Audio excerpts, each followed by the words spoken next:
नाजरीन अस्सलाम वालेकुम। सियासत की खबरों में आप सबका इस्तकबाल है। कुल हिंद मजलिस मुशावरत के बैनर तले मुसलमानों के मुख्तलिफ फ़िरक़ों से ताल्लुक़ रखने वाले उलमा ने 3 तलाक़ और यकसा सिविल कोड के बारे में लॉ कमीशन की मुशावरत के खिलाफ आज अपने सख्त एहतजाज का इजहार किया। All India Muslim Personal Law board ने हाल ही में लॉ कमीशन की मुशावरत के बाइकआउट का ऐलान करते हुए नरेंद्र मोदी हुकूमत की मजम्मत की थी और ये इल्ज़ाम आयद किया था कि वो यकसा सिविल कोड का मसला उठाते हुए अपनी नाकामियों की पर्दापोशी करने की कोशिश कर रहे हैं। मुंबई में आज मुनक़िद इजलास की सदारत दारुल उलूम मोहम्मदिया के सदर मौलाना सैयद मोहम्मद खालिद अशरफ ने की, जिसमें कुल हिंद उलमा कौंसिल के सदर मौलाना ज़हीरुद्दीन खान, मजलिस मुशावरत के सदर नवीद हामिद और General Secretary Mustafa Farooqui, All India Muslim Personal Law Board की आमिला कमेटी के रुकन मौलाना सैयद अत्तर अली, ऑल इंडिया जमीयतुल इस्लामी के नायब सदर मौलाना नुसरत दरगाह हाजी अली के इमाम मोहम्मद इस्लाम, शिया आलिम मौलाना असगर, इमाम मौलाना असगर हैदरी और दूसरों ने शिरकत की। बाज़ाना जारी करदा एक मुश्तरका बयान में उलमा ने कहा कि मुस्लिम पर्सनल लॉ में कोई भी मुदाखलत बर्दाश्त नहीं की जाएगी। इस्लाम मुआशरा या सनफ़ी मसावात के नाम पर यकसा सिविल कोड नाफिज करने की कोई भी कोशिश फ़ायदे के बजाय नुकसानदेह साबित होगी। वज़ीर-ए-आज़म नरेंद्र मोदी की जानिब से पाकिस्तान को दहशतगर्दी की मां करार दिए जाने के एक दिन बाद चीन ने अपने सुख दुख के साथी हलीफ पाकिस्तान की आज भरपूर मुदाफ़ियत की और कहा कि चीन दहशतगर्दी से किसी भी मुल्क या मजहब को मरबूत करने का मुखालिफ है और आलमी बरादरी पर जोर दिया कि दहशतगर्दी के खिलाफ जद्दोजहद में पाकिस्तान की अजीम कुर्बानियों का एतराफ़ किया जाए। गोवा में मुनक़िदा ब्रिक्स चोटी कॉन्फ्रेंस के दौरान वज़ीर-ए-आज़म मोदी की जानिब से पाकिस्तान के खिलाफ इस रिमार्क्स के बारे में एक सवाल पर शदीद रद्द-ए-अमल का इजहार करते हुए चीनी वज़ारत ख़ारजा की तर्जुमान हुआ चिनयंग ने कहा कि चीन किसी भी मुल्क या मजहब को दहशतगर्दी से मरबूत करने का सख्त मुखालिफ है। उन्होंने मज़ीद कहा कि हिंदुस्तान मुखालिफ दहशतगर्द ग्रुपों की तायीद और इमदाद के मसले पर मोदी की जानिब से पाकिस्तान की मजम्मत के बारे में एक सवाल पर खातून तर्जुमान ने कहा कि दहशतगर्दी से मुकाबले के सवाल पर चीन अपने मौक़िफ़ पर अटल है और इसी अंदाज में हम किसी भी मखसूस मुल्क या मजहब को दहशतगर्दी से मरबूत करने के मुखालिफ हैं।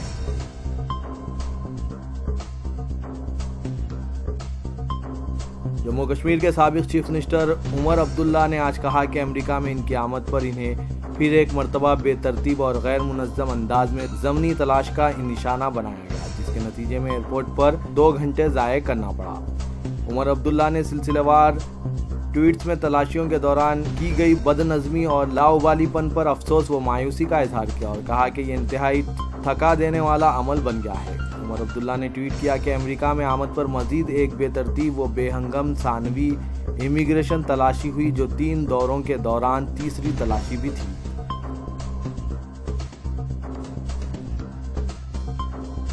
वज़ीर दिफा मनोहर पारिकर ने कहा कि हिंदुस्तानी फ़ौज पाकिस्तान की जानिब से की जाने वाली जंग बंदी की खिलाफ वर्जियों का मुँह तोड़ जवाब दे रही है। उन्होंने लाइन ऑफ कंट्रोल पर किए गए सर्जिकल हमलों का सबूत तलब करने वालों को भी अपनी सख्त तनकीद का निशाना बनाया। उन्होंने कहा कि गुज़िश्ता 5-6 साल जंग बंदी की मुसलसिल खिलाफ वर्जियाँ होती रही है, आप इसके आदाद देख सकते हैं, लेकिन एक ये बात है जो अब तब्दील हुई है कि इन खिलाफ वर्जियों का मौसर जवाब दे रहे हैं। उन्होंने कहा कि सर्जिकल हमलों ने एक इंतहाई मौसर अंदाज में कौमी सलामती के बारे में हिंदुस्तानियों के माबीन हसासियत को बढ़ाया है।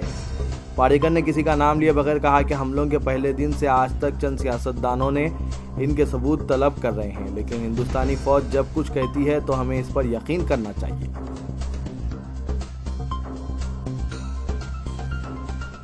टाइम्स नाउ के editor in chief Arnab Goswami को मुबैना तौर पर पाकिस्तान में सरगर्म दहशतगर्द ग्रुपों की तरफ से धमकियां मौसूल होने के बाद हुकूमत इन्हें वाइज उम्रे की सिक्योरिटी फराहम कर रही है। टेलीविज़न जर्नलिस्ट गोस्वामी को रोज़ाना 24 घंटे बशमूल 2 पर्सनल सिक्योरिटी ऑफिसर्स, 20 सिक्योरिटी एहलकारों की सिक्योरिटी हासिल रहेगी। मरकज़ी वज़ारत दाखिला के अहदेदार ने हिंदुस्तान टाइम्स से कहा कि गोस्वामी को इंटेलिजेंस ब्यूरो के तज्ज़िये की बुनियाद खतरात के अंदेशों के मुताबिक वाइज उम्रे की सिक्योरिटी दी जा रही है।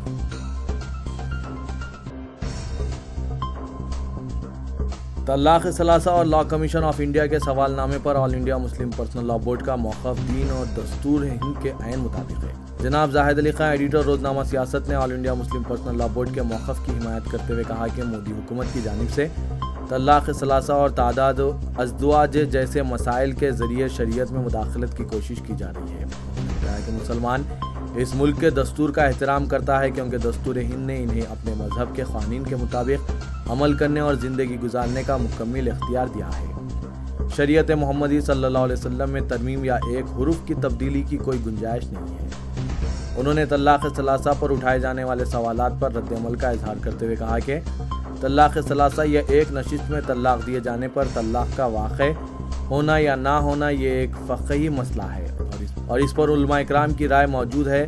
اسی طرح قرآن و سنت کی روشنی میں ہی یہ فیصلہ کیا جا سکتا ہے، لیکن ان فقہی مسائل میں حکومت کو مداخلت کی اجازت نہیں دی جا سکتی۔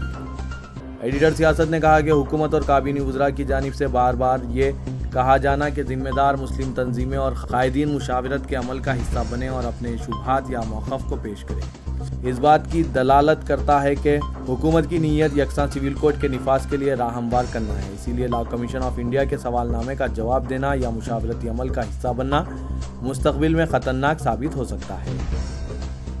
جناب زاہد علی خان نے کہا کہ طلاق ثلاثہ یہ ایک وقت طلاق معاشرے میں تیزی سے پھیل رہا عمل ہے جسے خود ہمیں روکنے کے لیے اقدامات کرنے چاہیے۔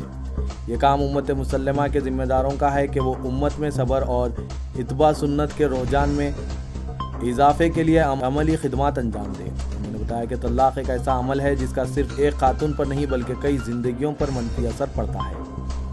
جناب زاہد علی خان نے کہا کہ حکومت کی جانب سے سپریم کورٹ میں داخل کردہ حلف نامہ اور لاء کمیشن آف انڈیا کے سوال نامے سے ملک بھر کے مسلمانوں میں بے چینی کی کیفیت پیدا ہو چکی ہے۔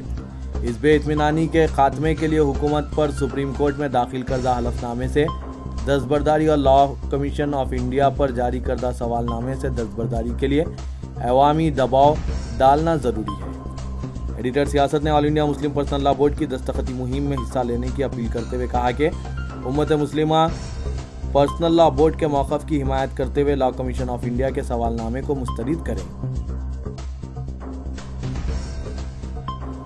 صدر نشین ریاستی اقلیتی کمیشن نے کہا کہ طلاق ثلاثہ اور یکساں سول کوڈ پر عوامی رائے حاصل کرنے کے لیے لاء کمیشن کا جاری کردہ سوال نامہ صرف مسلمانوں کو مخالف قوم قرار دینے حکومت کی ایک کوشش ہے۔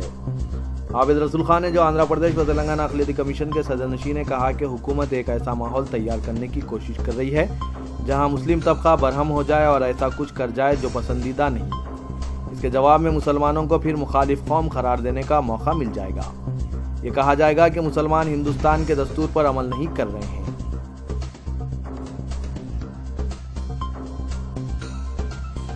وزیر اعلیٰ کے چندر شیکھر راؤ نے اقلیتی فائنانس کارپوریشن کی کارکردگی پر عدم اطمینان کا اظہار کیا ہے۔ انہوں نے کارپوریشن کی اسکیمات پر عمل آوری میں سست روی پر حیرت کا اظہار کیا۔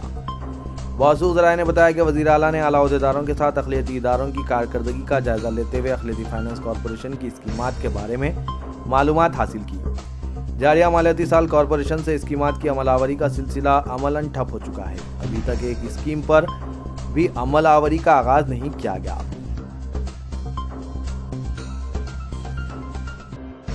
وزیر اعلیٰ کے چندر شیکھر راؤ نے گورنر ESL نرسمہن سے آج ملاقات کی۔ سمجھا جاتا ہے کہ انہوں نے گورنر پر زور دیا کہ آندھرا پردیش سیکریٹریٹ کے لیے مختص عمارتیں تلنگانہ ریاست کے حوالے کی جائیں۔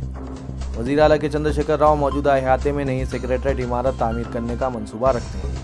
اس پس منظر میں ان کی یہ ملاقات کافی اہمیت اختیار کر گئی ہے۔ بتایا جاتا ہے کہ موجودہ عمارتوں کے مقام پر وسیع و کشادہ عمارتوں کی تعمیر کا منصوبہ ہے۔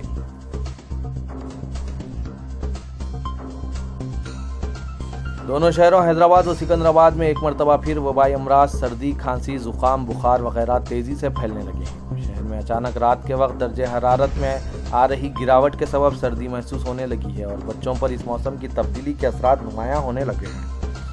شہر حیدرآباد میں حالیہ عرصے میں وبائی امراض پھوٹ پڑنے کی کئی شکایت منظر عام پر آئی تھی اور ڈینگو، ملیریا اور چکن گنیا کے واقعات کی بھی تصدیق کی گئی تھی، لیکن ان حالات کے بعد چند ہفتوں کے لیے عوام ابھی راحت کی سانس لے رہے تھے کہ اچانک سردی کے سبب ہونے والی وبائی امراض کا حملہ شروع ہو گیا اور عوام ایک مرتبہ پھر دواخانوں کے چکر کاٹنے پر مجبور ہو چکے ہیں۔ پرانے شہر کے کئی علاقوں میں رات دیر گئے تک دواخانوں میں مریضوں کی بڑی تعداد دیکھی جانے لگی ہے اور شہر کے مختلف مقامات پر بچوں کے ان امراض میں مبتلا ہونے کی شکایت موصول ہو رہی ہے۔